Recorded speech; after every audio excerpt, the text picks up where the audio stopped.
The magical rituals demonstrated in this video are performed by practicing magicians, not professional actors. These rites were recorded inside an actual magical temple, not on a Hollywood soundstage. The techniques shown are authentic and very effective. Viewers are warned against casual experimentation with these methods. Mind-altering substances should never be used in connection with this practice. Only mature persons in good mental and physical health should undertake these activities. This system should be approached with the same respect one would accord to a full-contact martial art. This documentary is offered to the public as an educational introduction to an ancient Western tradition of psycho-spiritual development that has been misunderstood and maligned. Practitioners of Solomon's magic are not Satanists who make pacts with the devil. They are spiritual explorers in the deep caverns of the mind, carrying with them the lamp of wisdom and armed with the power of God.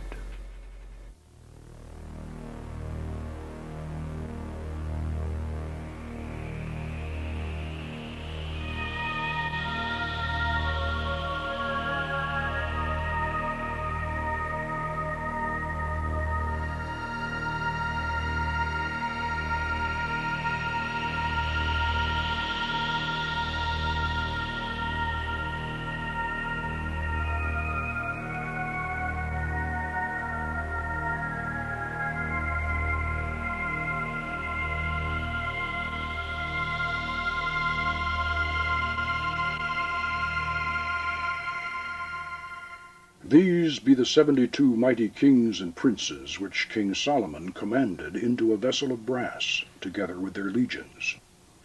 And it is to be noted that Solomon did this because of their pride. And when he had thus bound them up and sealed the vessel, he, by divine power, did hurl them into the depths of a lake in Babylon.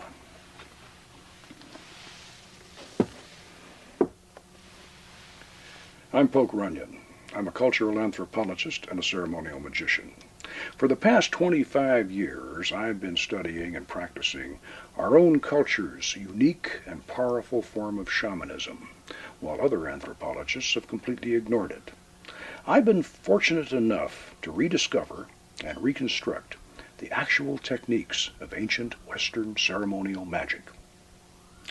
In this video documentary, we're going to take you along on an expedition to a strange world, in many ways more mysterious than the upper reaches of the Amazon, but a lot closer to home.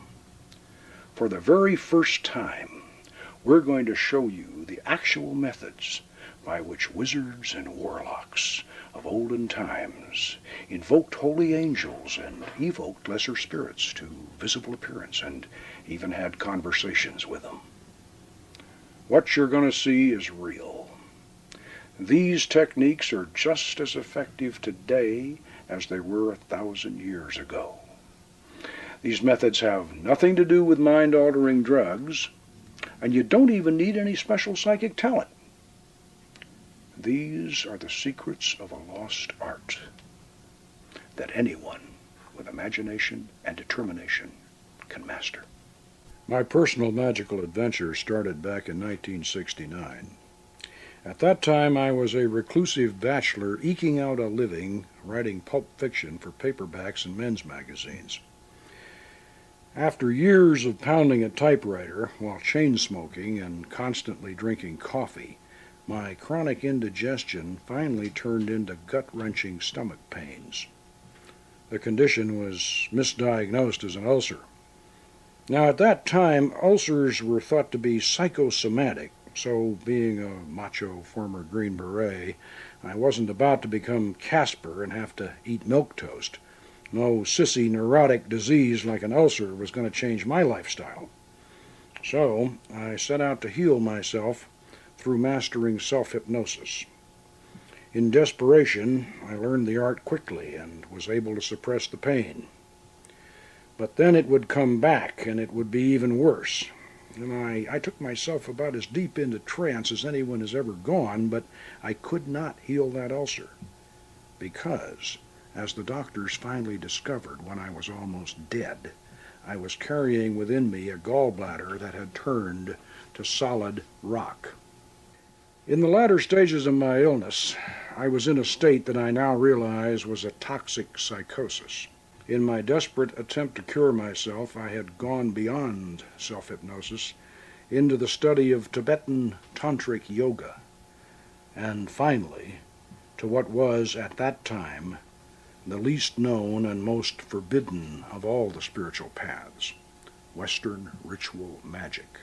I had been studying books about Western ceremonial magic, and even the old grimoires themselves, the medieval Key of Solomon, and the more notorious Goetia of the Lemegeton, the so-called Lesser Key, which catalogued and described the 72 genii of the Arabian Nights that old King Solomon had imprisoned in a fabulous brass vessel. In my irrational state, I was totally convinced that there was a hidden truth behind this fantastic story. Like Aladdin's wonderful lamp or Ali Baba's open sesame, there was a secret key to calling up those mighty princes of the jinn that Solomon had imprisoned so long ago, and I was determined to find it. I studied the writings of the ancient and modern magicians. They had filled their books with the most detailed instructions on how to build, inscribe, and decorate all the necessary equipment, all the signatures of the spirits, and even the hours during which to summon them. Conjurations and names of power were all set forth, complete and ready to recite. Hear me, and make all spirits subject unto me, so that every spirit of the firmament and of the aether, upon the earth and under the earth, on dry land and in the waters, of whirling air and of rushing fire, and every spell and scourge of God may be obedient unto me. Wonderful, powerful. All you have to do is recite it aloud, and you can feel the hairs start to rise on the back of your neck. But where, how, and in what form are these spirits we're summoning supposed to appear? That one all-important element, how to make the spirit physically appear, was always missing from the old grimoires. Now, I knew that over a dozen ancient and modern writers on magic couldn't be involved in one big, long-standing conspiracy to suppress this final secret, so it seemed obvious that at some time in the past, the key to the magical art had been lost, and the modern writers and experimenters just simply didn't know how it was done. This suspicion turned out to be true. Turn of the last century, the famous, or if you prefer infamous, magician Aleister Crowley had tried to conjure one of the Lemegeton's Goetia demons out of incense smoke, and, not surprisingly, he had very little success after a great deal of effort. This did not surprise me. Trying to form an image or commanding a spirit to produce an image out of curling, twisting smoke was more of an experiment in telekinesis than a vision from beyond. Aleister Crowley did not possess the secret technique, but he certainly understood the philosophy. He stated clearly in his 1904 edition of the Goetia of the Lemegeton that the spirits of Solomon's brass vessel are portions of the human brain. Even though I might have been temporarily insane at the time, I had lost none of my intellect.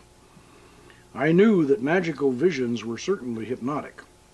In this respect, Crowley had been absolutely right.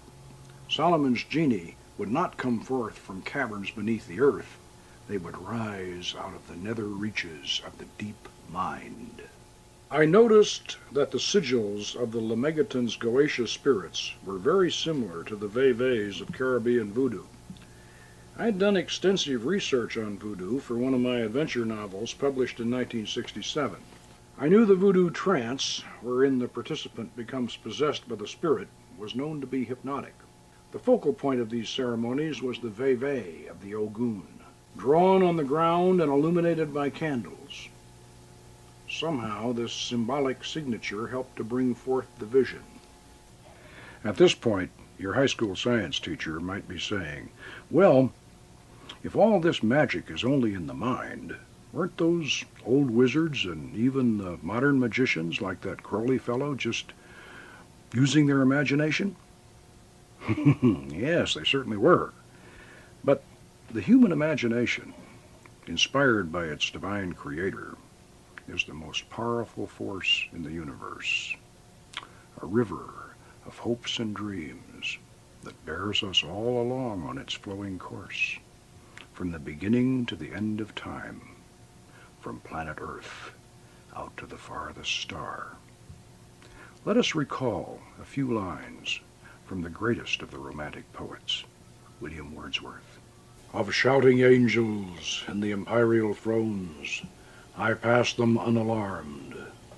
Not chaos, not the darkest pit of lowest Erebus, nor aught of blinder vacancies scooped out by help of dreams, can breed such fear and awe as fall upon us when we look into our minds, into the mind of man. With that in mind, let's look at the philosophy and the psychology that lies behind this powerful system. To begin with, we should not make the mistake of thinking that those old magicians were credulous and naive enough to believe that they could physically manifest the kind of heavenly glories and hellish horrors that Bosch and Blake depicted. These artists, like the Hollywood movie makers of today, symbolized the subtle power of magic with intense and sometimes lurid physical images.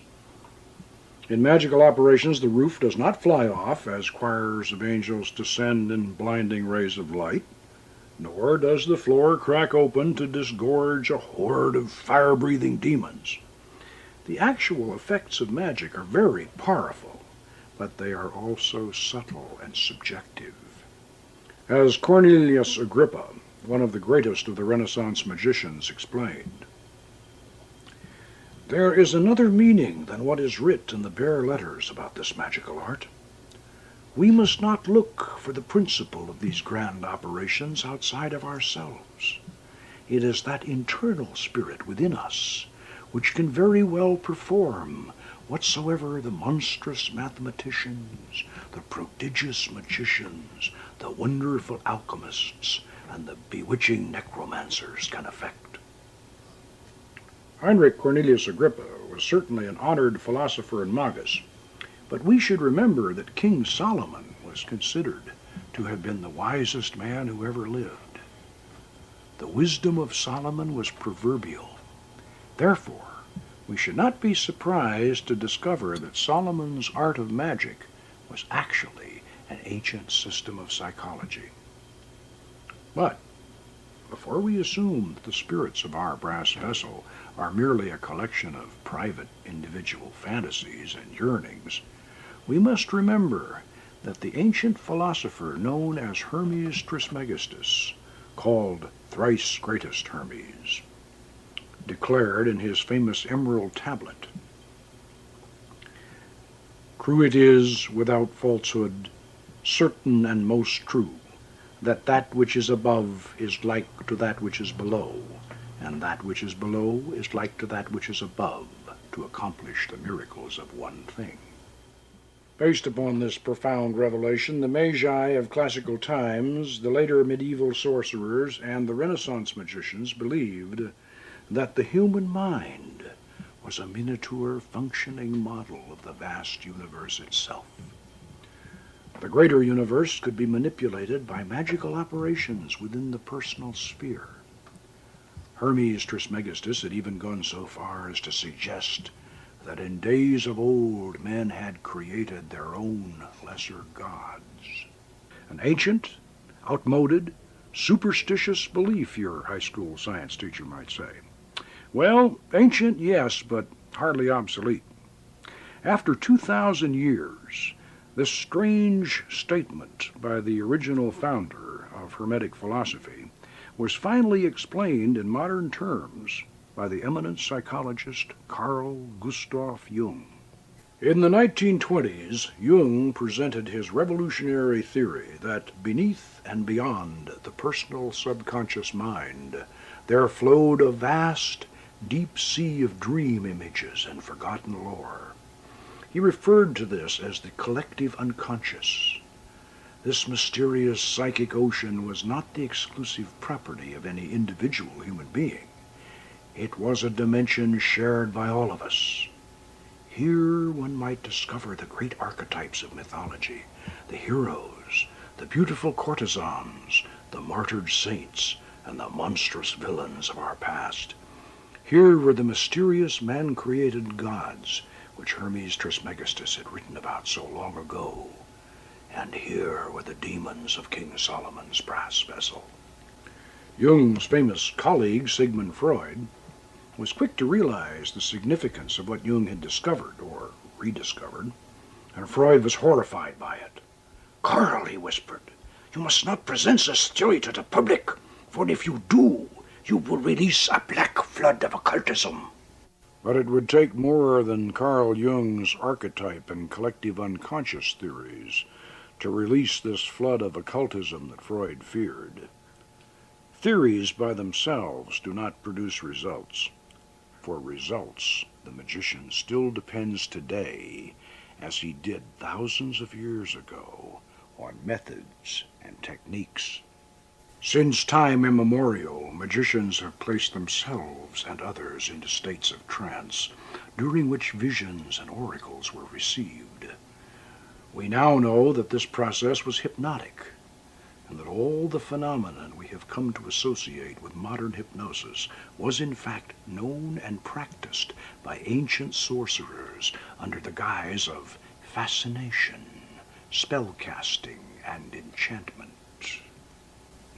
The powerful hypnotic effect achieved through a fixed gaze on a reflective surface is the reason why the crystal ball or shoe stone and the dark mirror or speculum were used by wizards of olden times as their spiritus loci, the actual place where angels and spirits could be conjured to visible appearance. This was, and still is, a hypnotic process.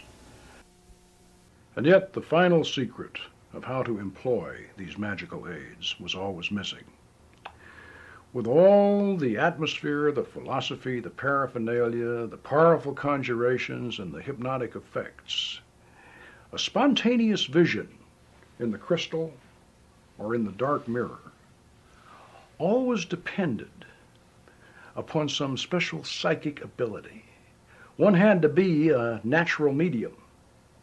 And for all my toxic fever dreams and my hypnotic experiments, I had certainly become a mystic, but not a clairvoyant. And yet there had to be a way that anybody with the desire and the determination could summon these spirits to visible appearance and have conversation with them.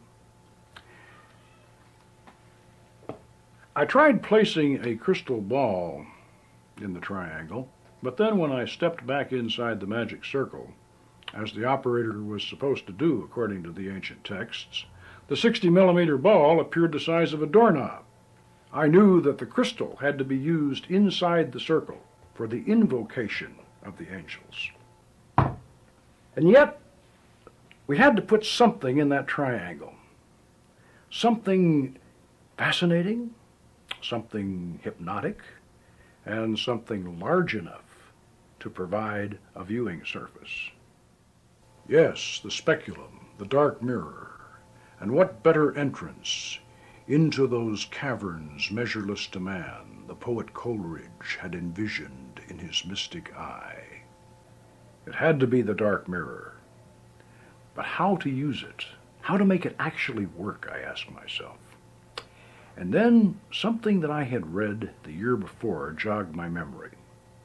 Something about the use of dark mirrors in the Far East. The final clue had been sitting on my bookshelf all the time. The book was called Tantra, the Yoga of Sex by Omar Garrison. In this work, the author described an ancient Oriental method of invoking the images of previous incarnations from the reflection of one's own face in a dark mirror flanked by candles. As I reread this section in Garrison's book, I felt a shiver of excitement. I was experiencing the same thrill that an archaeologist must feel as he brushes away the sand and looks down at the unbroken seal of an ancient royal tomb. I tried Garrison's experiment, and I found that it worked with remarkable effectiveness. If one stares in a darkened room into a mirror flanked by candles, after several minutes, a strange phenomenon will almost always occur. The familiar reflection will fade out, the mirror will go black, and then, when the image returns, it will be the face of someone or something else. This experience is usually accompanied by a profound sense of an otherworldly presence. It was obvious that this phenomenon must have been discovered a long time before any concept of reincarnation. It probably went back as far as the Paleolithic, when Stone Age people stared fascinated at their reflections in dark, still pools of water, seeing the strange transformation occur and being convinced that they were in the presence of their gods. I suspected that in a ritual setting using traditional conjurations and symbols, specific spirits and even ancient gods and goddesses might be summoned from the other side. This might well be the hidden meaning behind that strange passage in the Bible that reads, "God fashioned man in his own image." I command thee by the Tetragrammaton, Amashao, by which the elements are overturned, the air is sundered, the fire is generated, the earth moves, the sea rolls back, and all the host of things celestial, of things terrestrial, of things infernal, do tremble and are confounded together. Come, appear before this circle, within that triangle, in fair and human form, without horror or deformity and without delay. Come from whatever part of the world thou art and answer my questions. Come presently, come visibly, come affably and manifest that which I desire. Being summoned by the true and living God, Eliorum, I command thee by the particular king who rules over thee, the mighty Amaymon, and by the power of the archangel Raphael, I command thee, appear before me, and speak unto me in a clear, intelligible voice in my mother tongue, free from ambiguity and guile. Come in the name of Adonai Zebaoth. Come, why dost thou tarry? Adonai Shaddai, King of Kings, commands thee. I've not been dead, but only sleeping, hardly longer than a wink. I'll be up and rolling thunder once I have another drink.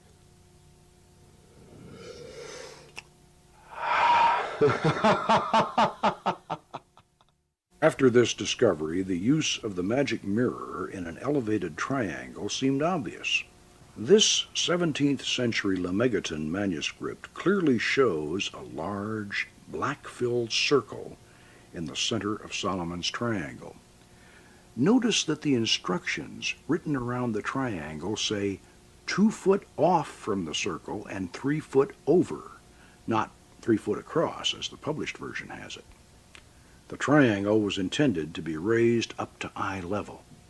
And this drawing, from a 16th century manuscript by the mysterious Dr. Thomas Rudd, shows a mirror on a stand with Solomon's secret seal from the Goetia of the Lemegeton clearly depicted on the reverse side, exactly like my original setup. We know that polished obsidian mirrors were used in the Neolithic Middle Eastern city of Kut al-Hayuk as far back as 9,000 years ago, before the Great Flood. And later, in the time of Solomon, the Egyptians and the Canaanites made mirrors of polished copper and of silver, metals attributed to the planet Venus and the moon.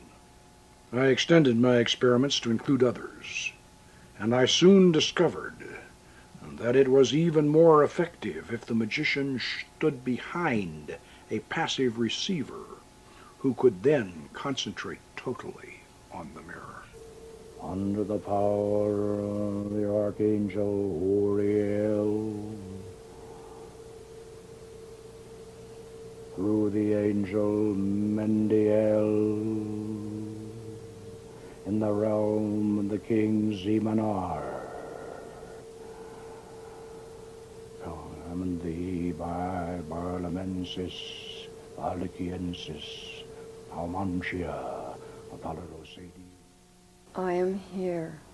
What do you desire of me? And so I had the secret.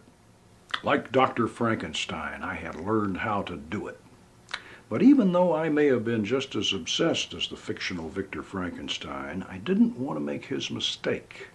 Before I opened the brass vessel and released these spirits into the world again, I wanted to fully understand the philosophical and spiritual significance of a system that had been such a closely guarded secret for so many thousands of years. I had to ask myself, was it possible that there were slumbering demons in our past that, as the late Howard Phillips Lovecraft had suggested, might better be left unawakened? How had the beautiful goddess Astarte and her handsome consort, Prince Baal, the thunder god, been transformed into demons in the medieval books of black magic? Well, I found the answers to these questions in the mysterious, long-lost biblical Book of Enoch. In those mythical prehistoric times before the Great Flood, the Book of Enoch tells of a war in heaven in which God and his loyal host of angels, led by the Archangel Michael, were arrayed against a horde of rebellious angels who had lusted after the daughters of men and had descended to earth, where they were breeding a race of giants and were teaching humans the forbidden secrets of sorcery and magic. The Book of Enoch goes on to relate that the four great archangels, Michael, Raphael, Gabriel, and Uriel, came down and imprisoned these fallen angels at the four corners of the earth, where they became known as the Watchers. Jewish, Christian, and Islamic theologies retained the traditional loyal angels of heaven, especially those four great beings who rule the quarters of the universe, Raphael, Michael, Gabriel, and Uriel. But they had no place for the gods and goddesses of the ancient pagan religions they had conquered. And so the rabbis, the priests, and the imams practiced a sleight-of-hand trick and reclassified the homeless but not forgotten pagan deities as those same fallen angels who were already chained in deep pits at the ends of the earth. Thus, their greatest rival, the Canaanite thunder god, Prince Baal, became the demon Baal, first among the ranks of the fallen, who was said to appear as a cat, a toad, or a man, or all three at once, and to grant the power of invisibility. Prince Baal's beautiful consort, the goddess Astarte, queen of heaven, and mistress of the temple of love, was transformed into the demon Astaroth, described as a hurtful angel with bad breath, but who, when summoned, would reveal the true history of the fallen angel, and she certainly has fulfilled that promise. This prehistoric myth of the fallen angels laid the foundation for a Middle Eastern legend about the biblical King Solomon, who was said to have been the greatest magician of ancient times. According to our legend, Solomon, armed with the power of God's holy angels, bound and sealed those 72 rebellious spirits, or genii, into the brass vessel, from which he called them forth to do his bidding, even to assist him in building the great and holy temple at Jerusalem. But can our fantastic legend have any truth behind it? Are we really seeing these ancient gods and goddesses who became the fallen angels in the dark mirror in our magic triangle? Are the strange voices that speak through our lips during the magical channeling process really coming from these deities and demons of the dim past? Have we actually opened that lost portal between the worlds? And if so, can these powerful genii be commanded to reveal hidden knowledge and accomplish wonderful things? Well, the only way you're going to know for certain is to look into the dark mirror yourself. But I warn you, unless you take Solomon's magic very seriously, you should have nothing to do with these experiments. This ancient art is not a party game or a Halloween prank. There is no place in the magic circle for the dabbler or the thrill seeker. Every aspect of this system, spiritual, psychological, and technical, must be thoroughly understood before these experiments are undertaken. Like knights of olden times, magicians must be trained, armed, and armored before they go on a quest into the spirit realm. First, you should know that the magic circle is your philosophical fortress when you open the gateway between the worlds. It represents the perfect circle of the vast universe and the unbroken boundary of your own being, which are one and the same when you practice Solomon's art. As above, so below. As within, so without. You should know that even back in ancient times, the triangle represented the philosophical first plane of manifestation. It acts as a cage, containing and restraining the spirits you evoke. For the moment, let us imagine that we are participating in the original act of creation, back at the dawn of time, out in the vast reaches of cosmic space. First, we will create just one point. Next, we, or God, will establish a second point and connect it to the first, so that we have a line. Then, when we plot our third point, we have our triangle, the first flat surface. Now, when we create point 4, we have the first solid. We have created a thing. And, as long as we refrain from establishing point 5, setting our thing in motion, we will constrain our creation to remain in its position. We will keep our spirit within the triangle. Traditionally, the name of the Archangel Michael, the angel of power, was separated into 3 syllables, M-I-C-H-A-E-L, and written in the corners of the triangle, to add a visual emphasis to the symbolic geometry that bound the spirit. You must understand this concept thoroughly before you open Solomon's brass vessel and release the genie. It matters not whether you are a Christian, a Jew, a Muslim, or even a pagan. These archangels are very much a part of our Western tradition. They represent the positive forces that drive the engine of the universe and the love that holds it all together. In the order of the Temple of Astarte, we conceive and visualize them as complementary male and female beings. For angels can appear in any form they wish, or any suitable form that your imagination can provide for them. They activate your magic circle of protection, Casting your circle with a pentagram ritual before each operation is certainly important, but that alone is not enough. The great archangels must live in your mind and in your heart. You must have them inside as well as outside. Nosce te ipsum, en tuo templo tu es Deus. This is the very first time we have ever permitted cameras into the inner sanctum of the Order of the Temple of Astarte. Notice the names of the great archangels of the quarters in Phoenician around the magic circle. You will hear these same names invoked in the traditional pentagram ritual that precedes and follows every magical operation. But I say again, the pentagram ritual by itself is not enough. You have to have these four great archangels of the quarters indwelling within you and ready to help you control the rebellious spirits. Otherwise, opening the brass vessel would be like opening Pandora's box, which, according to the ancient Greek myth, released evil into the world and then could not be reclosed.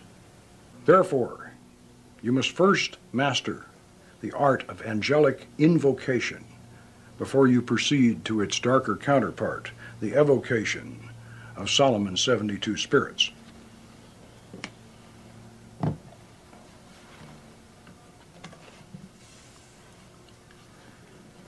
Along with the secret of the mirror in the triangle, the other crucially important element missing from the Goetia was the fact that the 72 spirits of the brass vessel had 72 direct counterparts in the holy angels of the Shemham Farash, or extended name of God.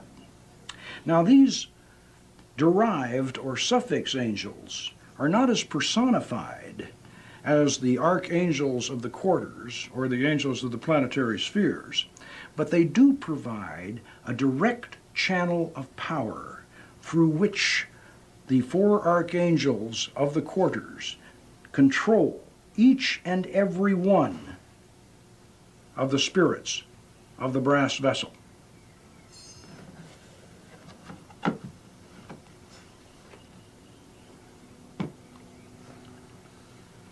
Unless this concept is understood and integrated into your goetic operations, you are on spiritually dangerous ground.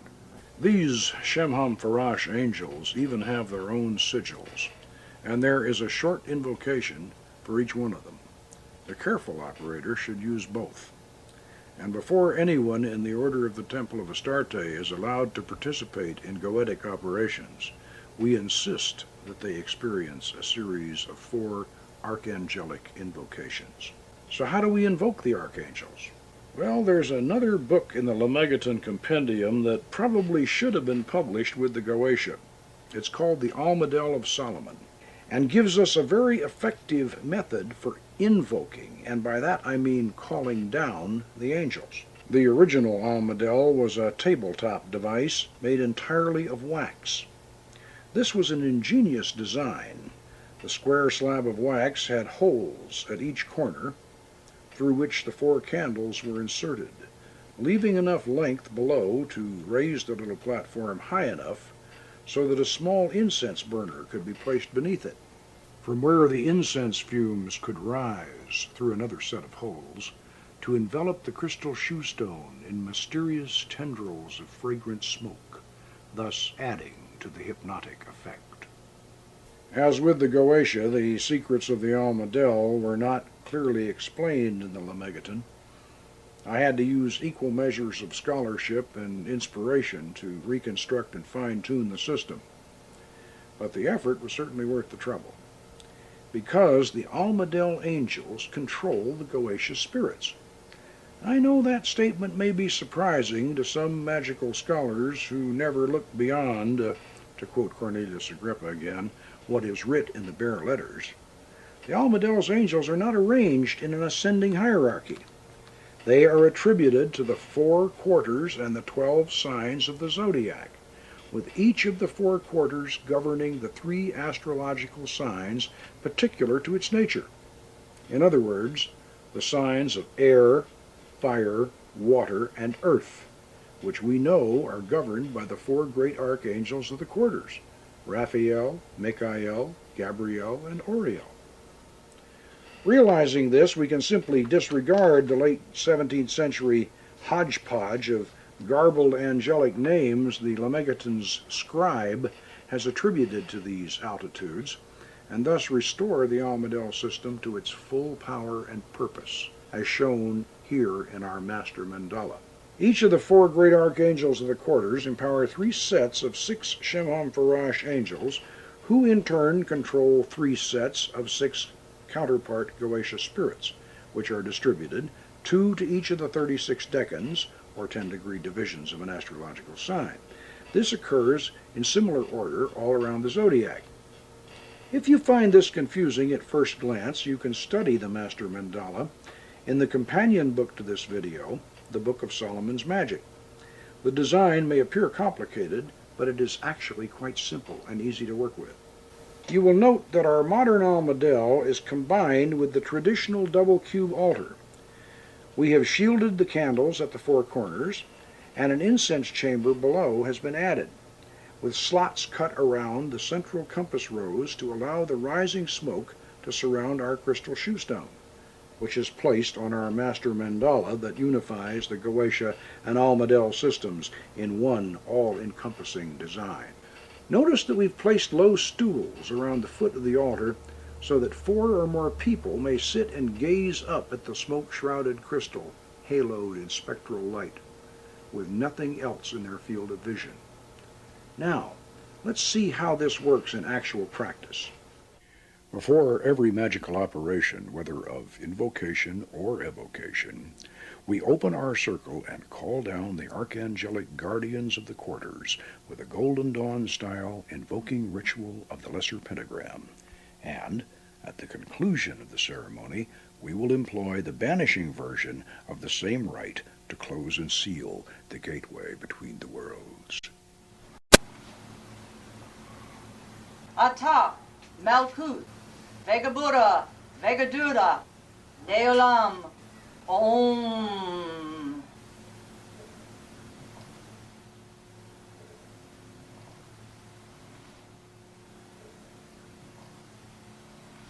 Amasha O.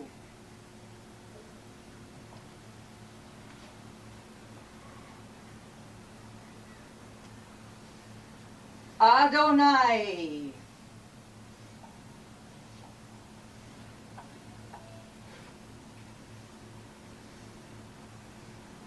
Ahea.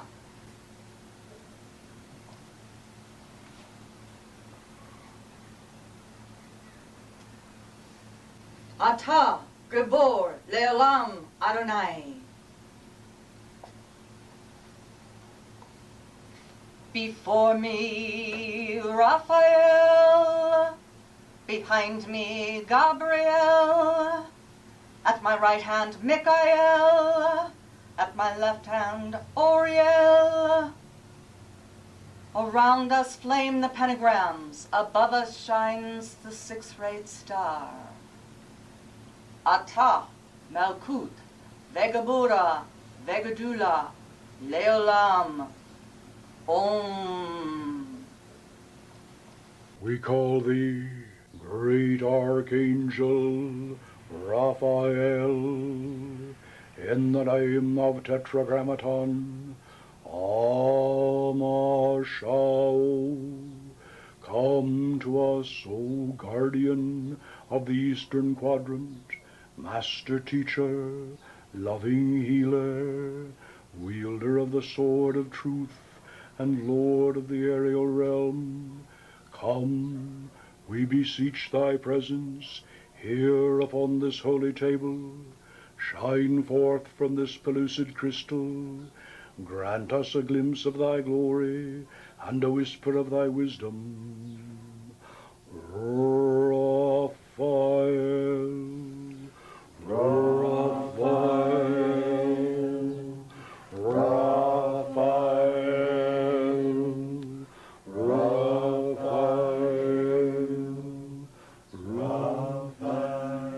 As the soft chanting continues, each person around the circle will invoke in his or her turn until the altar top is haloed with an electric blue aura of astral energy, shot through with golden rays of light.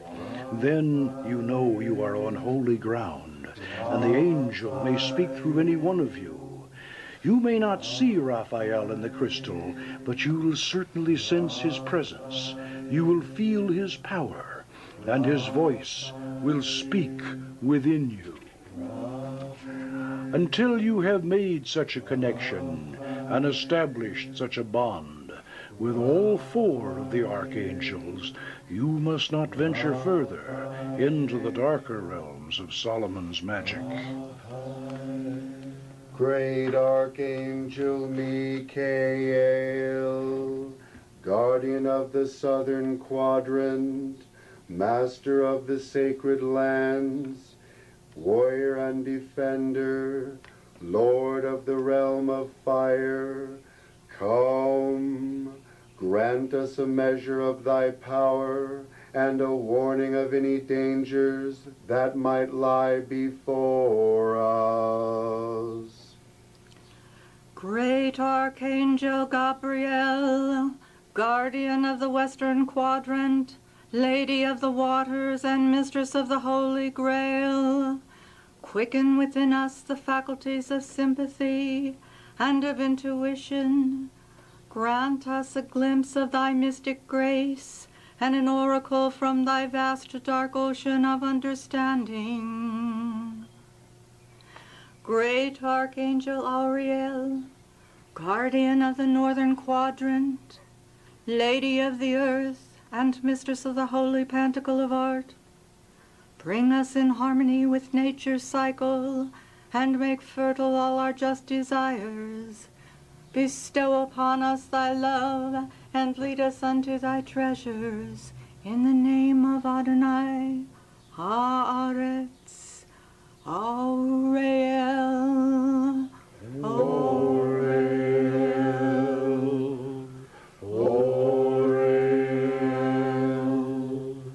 Auriel, Auriel,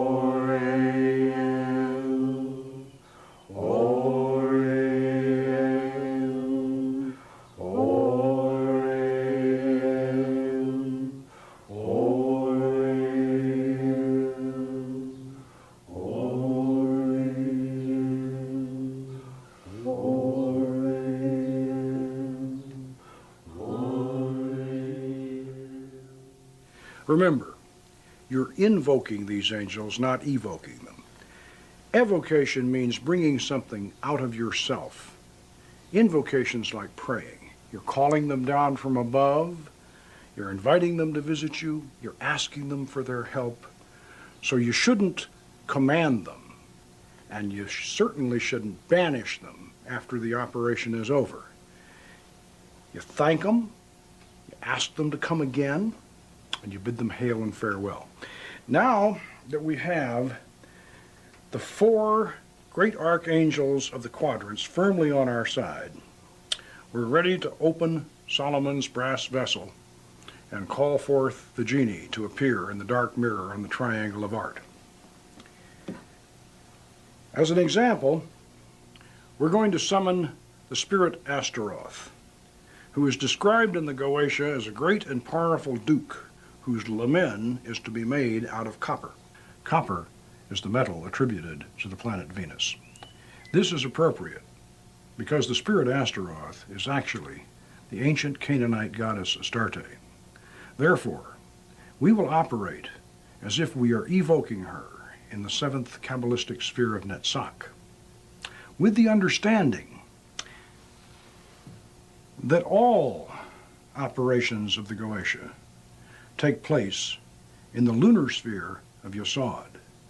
Remember, each sphere contains its own tree of life complete. This concept is not difficult to grasp if we think of the moon as a silver mirror through which all the multicolored lights of the higher spheres are reflected. And keeping this in mind, we should always perform our evocations when the moon is waxing. Pay very close attention to every detail of what you're about to see. This is the first time a complete operation of goetic thaumaturgy has ever been visually recorded. We're going to call forth the spirit Astaroth, who is actually Astarte, the Queen of Heaven and the patron goddess of our temple. It was in her honor and through her inspiration that I founded the Order of the Temple of Astarte in 1970 to properly teach Solomon's magic to worthy students of the art. We have continued this tradition in an unbroken continuity for 25 years, initiating and instructing over 100 here in our temple. After the lesser pentagram, which we have already demonstrated, the operator should perform a planetary septagram ritual, internalizing and then externalizing the Kabbalistic lunar sphere of Yesod, within which all goetic operations are encompassed.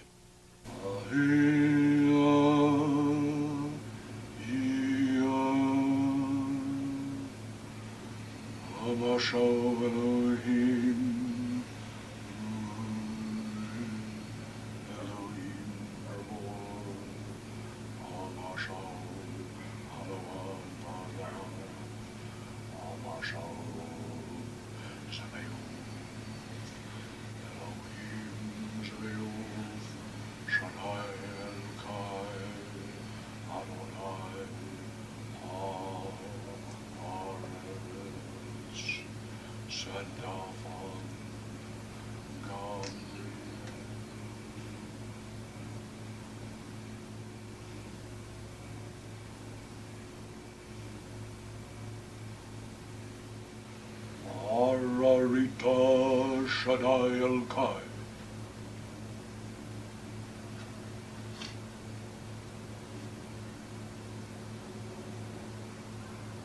Ararita Shaddai El Kai.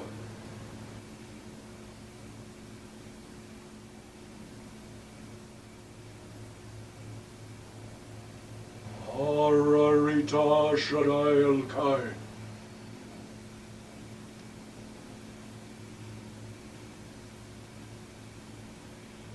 Ararita Shaddai El Kai. In the name of the Archangel Gabriel, I declare the gateway to the lunar sphere of Yesod is hereby open. Om. Let the mystic circumambulation commence. 7 turns Deasil in the sphere of Netzach of Yesod.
Thee I invoke, the Bornless One, Thee that didst create the earth and the heavens, Thee that didst create the darkness and the light.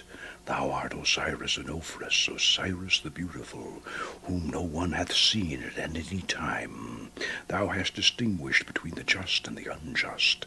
Thou didst make the female and the male. Thou didst produce the seed and the fruit. Thou didst form us to love one another and to hate one another. I invoke thee, the terrible and invisible God who dwelleth in the void place of the Spirit. I am he, the bornless Spirit. I am he, the truth. I am he who hates that evil should be wrought in the world. I am he that brings the lightning and the thunder. I am he who showereth life upon the earth. I am he, the grace of the world. The heart girt with the serpent is my name. Come thou forth and follow me, and make all spirits subject unto me, so that every spirit of the firmament and of the aether, upon the earth and under the earth, on dry land or in the water, of whirling air or of rushing fire, and every spell and scourge of God may be obedient unto me. Domini delixi decorum Dominus Tue, et locum habitationis gloria Tue, Mendiel.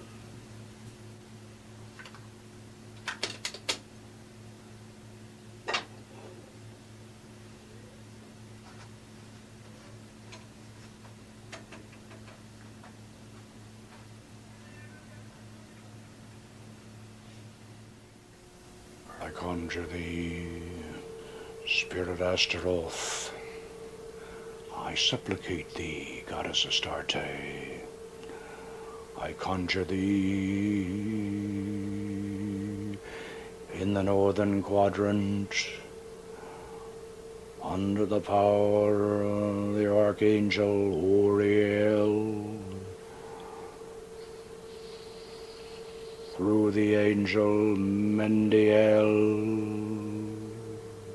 in the realm of the king Zemanar. Command thee by Barlamensis, Baliciensis, Palmantia, Apollorosades, and the mighty princes Geneo and Leocade, ministers of the seat of Tartarus, and chief princes of the throne of Apologia in the 9th region. Come,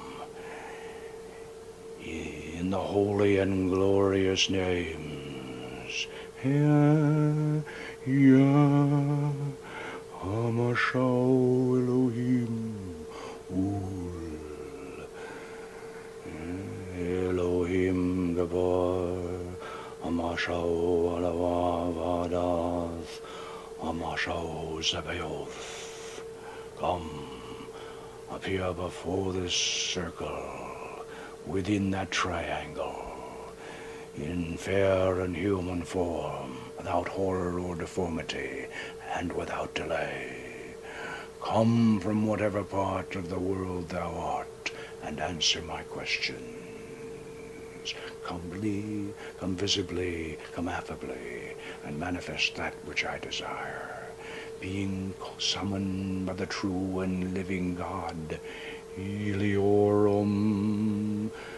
we command thee also by the Tetragrammaton.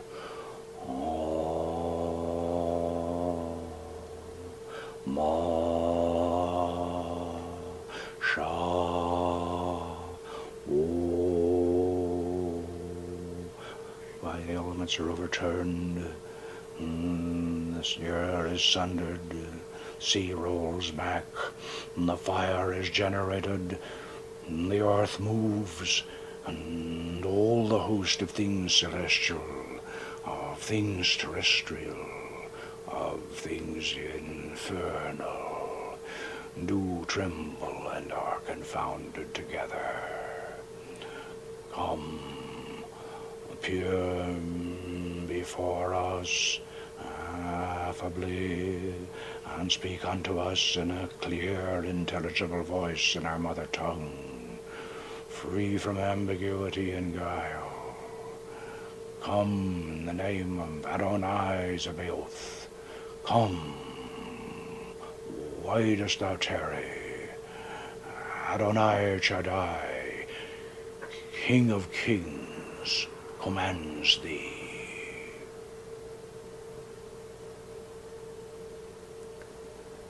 Do you have a presence? Yes, she is here.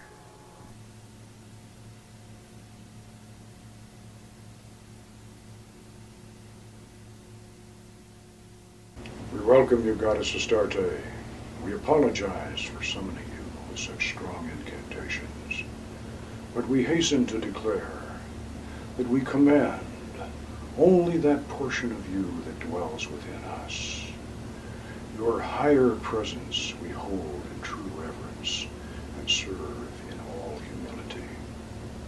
Goddess, do you have an oracle for us? I have an oracle for all those who would seek me.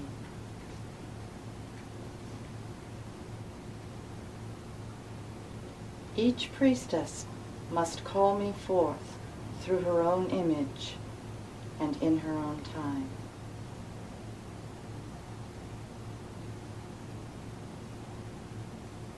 It is enough that you have opened the gates.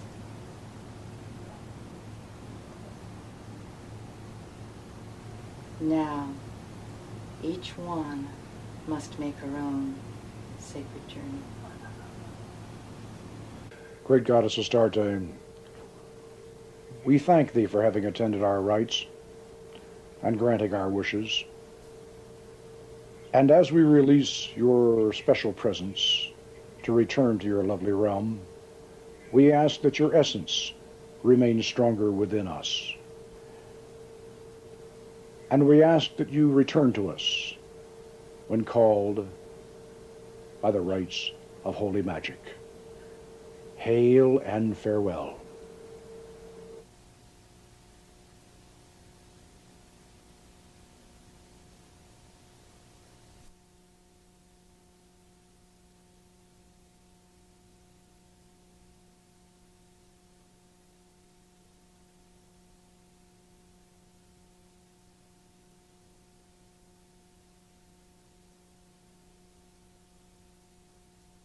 There are a few things I should mention about the ceremony you've just seen. If you demand the presence of a spirit who is actually an ancient god or a goddess, then you should apologize to them when they appear. Now the reason is this. Our ancestors transformed these ancient deities into demons and imprisoned them down in the brass vessel of the collective unconscious. Now, you can treat them like medieval demons. You can conjure them with powerful incantations. You can use the curse of chains, or you can torment them into coming by burning their sigils. But then how do you think they're going to treat you? Remember, they are part of you, just as you are a part of the universal mind which we all share. They appear from the collective unconscious through your reflection when you evoke them. And they return to the universal mind through your image when they depart. For this reason, you should treat even the lowest of their number with respect, and the gods and goddesses among them with veneration. And for this reason, you should never, under any circumstances, attempt to use this system of evocation to bring harm to any other person. Now, the reason for this should be obvious, but just to make sure you understand, this would be magically similar to calling up your enemy on the telephone and then detonating a hand grenade inside your phone booth instead of his. He may hear the explosion, but you're the one who's going to get blown up. Think about that. Recall the proverbial wisdom of Solomon. Remember that the genii of the brass vessel were charged with teaching us the arts and the sciences. Therefore, we should use Solomon's magic to grow in wisdom and understanding. We should use these secret methods to explore the inner realms of the astral plane and to experience the glories of the angels and the wonders of the spirit realm. If you use Solomon's magic in God's name and with a pure heart, you have nothing to fear, and others should have no reason to fear you. Now that we've returned from our magical journey, and you understand how Solomon's magic really works, you might be asking yourself, why is all this being revealed? Why are we showing you, without initiation and training, secret techniques that have been closely guarded through the ages? Why have we shown you the actual equipment and how to use it? Well, the truth is, we really didn't want to reveal these techniques to the general public, but in 25 years, during which time I personally initiated and trained over 100 students, it's not surprising that our secrets would leak out. At the present time, there are several small groups presuming to teach our methods, and a few years back, a former member of our order self-published a partial and oversimplified version of our system, which in turn became the authoritative source for a chapter on magical evocation in a beginning primer on ceremonial magic issued by a major publisher.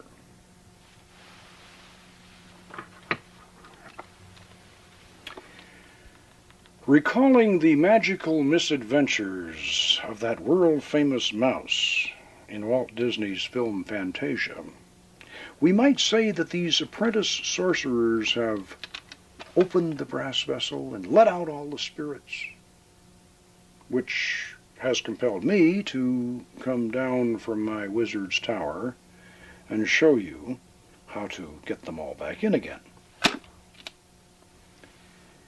I was responsible for the rediscovery and the modern development of the Goetia Almadel system we have explained and demonstrated in this video. And because it's no longer a secret, I now feel obligated to make the authentic and genuine system available to all sincere students who want to learn how to correctly practice this ancient art.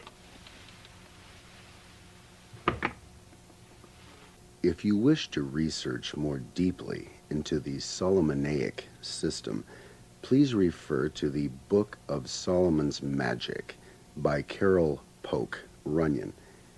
This work serves as an excellent companion to this video cassette. It provides illustrations and detailed instructions, enabling students to create their own temple equipment. Most importantly, this volume contains the Master Mandala, that is the essential key to the successful practice of this art. To order postpaid, send a check or money order for $24.95 plus $7 for foreign airmail to the Church of the Hermetic Sciences, Incorporated, P.O. Box 403, Silverado, California, 92676.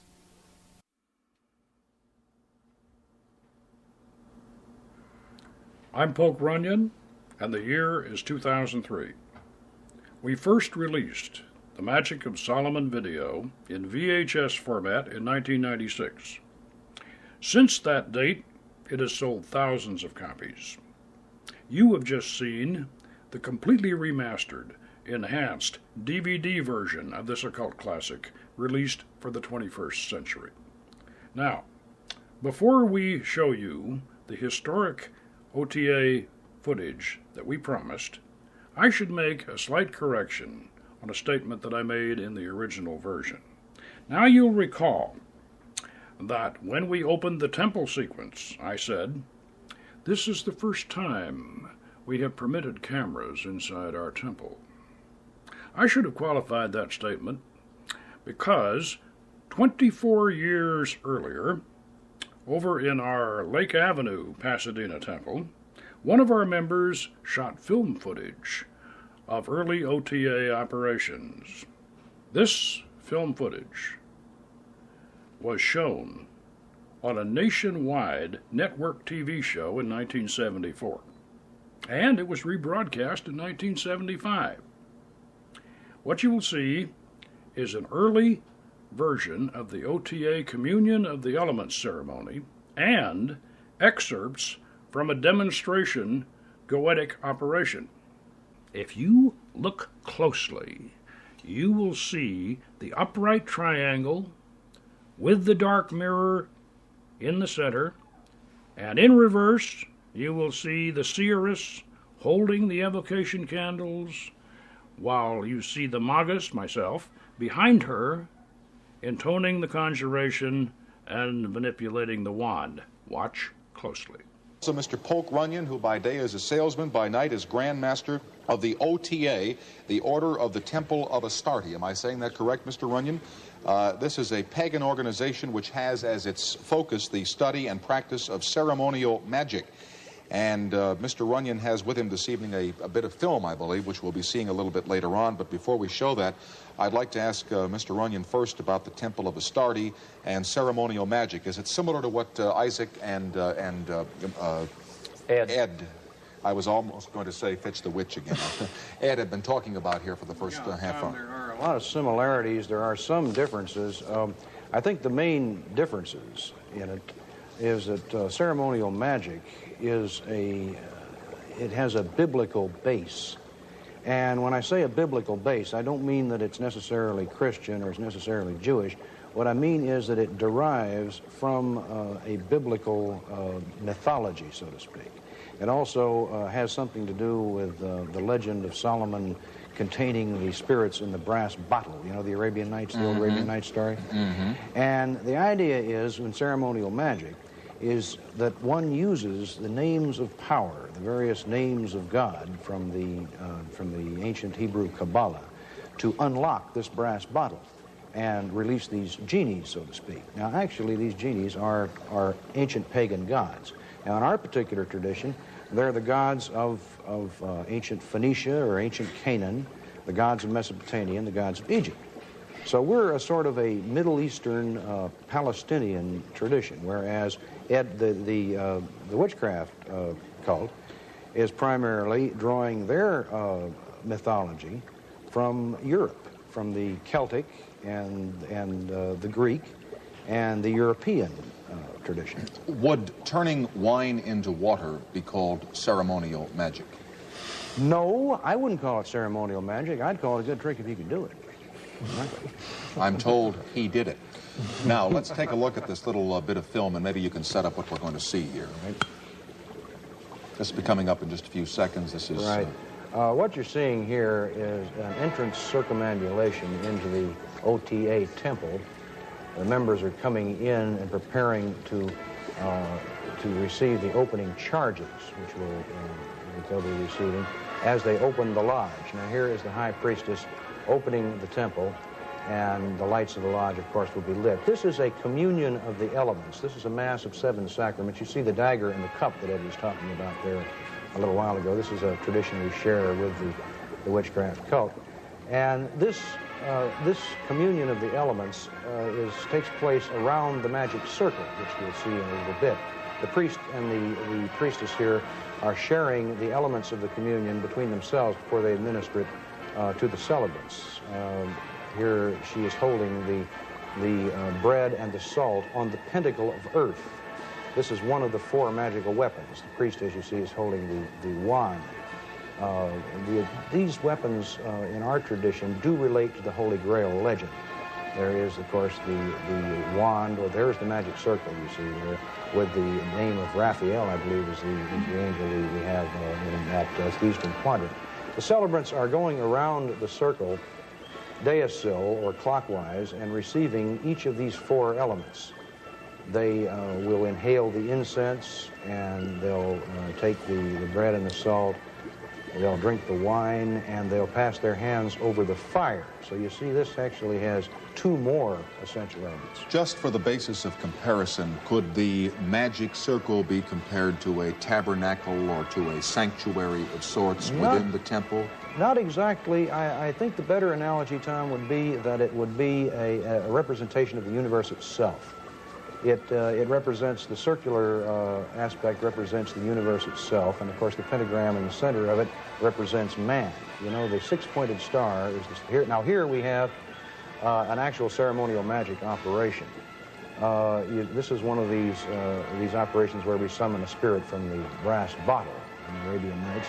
Now you see the Magus standing behind the receiver, and she is staring at the triangle of art. Magic is a hypnotic process, and a lot of people don't understand this. They think that that something's supposed to come down on a moonbeam or come up through a crack in the floor. That's not the case. Now you notice the Magus there wearing the sun cornet is manipulating the wand, but he's intoning a 300-year-old conjuration from the Lemegeton, or Lesser Key of Solomon.